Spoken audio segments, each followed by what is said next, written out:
En attendant, on va donner un coup de projecteur sur cette maison d'édition de la région, de notre région Bourgogne-Franche-Comté, qui fête ses 30 ans. Ce sont les éditions de l'Armançon.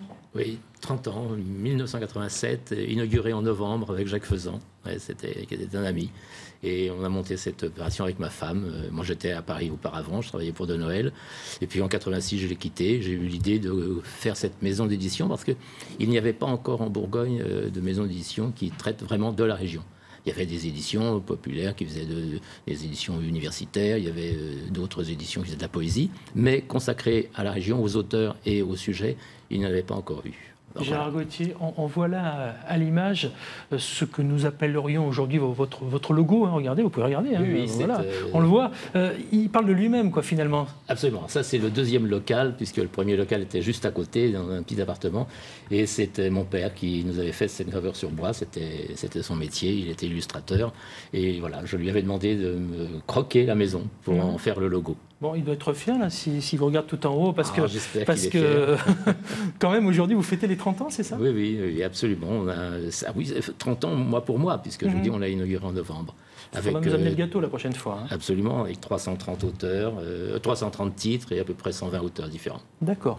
Puisqu'on parle de cadeaux, tenez, il y a quelques exemples de cadeaux, pourquoi pas pour les fêtes de fin d'année, on les voit là à l'image, avec des ouvrages et des auteurs surtout que vous portez. Hein. Tenez, par exemple, Claudine Vincenot, vous faites un peu partie de la famille Vincenot. Ah oui, alors Claudine Vincenot, parce que c'est une... Ben voilà, je les connais depuis quasiment 72, quand j'ai rencontré leur père pour la première fois.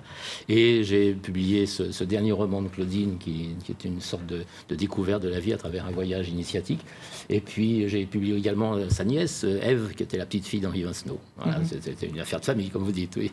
Alors, il y a d'autres ouvrages hein, qu'on peut découvrir ensemble. Tenez, par exemple, celui-ci, Ignacio Catalan. Il ne s'agit pas de faire un catalogue des ouvrages que vous publiez, mais je crois que c'est important de dire que voilà, comme il y a des artistes qu'on peut soutenir, il y a aussi des gens qui écrivent des livres sur notre région ou des beaux romans, et je crois que c'est important d'en parler. Absolument. De temps en temps. Ignacio Catalan, contrairement à ce que son nom l'indique, est né à Arnay-le-Duc, et c'est un des fidèles de la maison. J'ai publié son premier roman qui s'appelait Le Chant des Pierres, et depuis, il en est à son 12e roman. Donc, vous voyez, non seulement on les soutient, mais eux nous sont fidèles également, et ça, c'est important. Et contrairement à ce qu'on peut penser, ça fonctionne. Hein, parce que, voilà, si vous fêtez vos 30 ans aujourd'hui, c'est pas un hasard. C'est pas un hasard, mais c'est pas non plus un grand fleuve tranquille. Oui, mais justement, on est là aussi pour rappeler que ça existe chez nous en Bourgogne-Franche-Comté. On a envie d'en parler et de vous faire découvrir quelques idées de cadeaux. On continue, tiens, avec celui-ci, c'est un roman, c'est L'Attrape-Rêve. Eh bien, c'est le dernier roman que Michel Redon a publié. Michel Redon était un industriel qui s'occupait des instruments de musique à la Maison Air France et qui,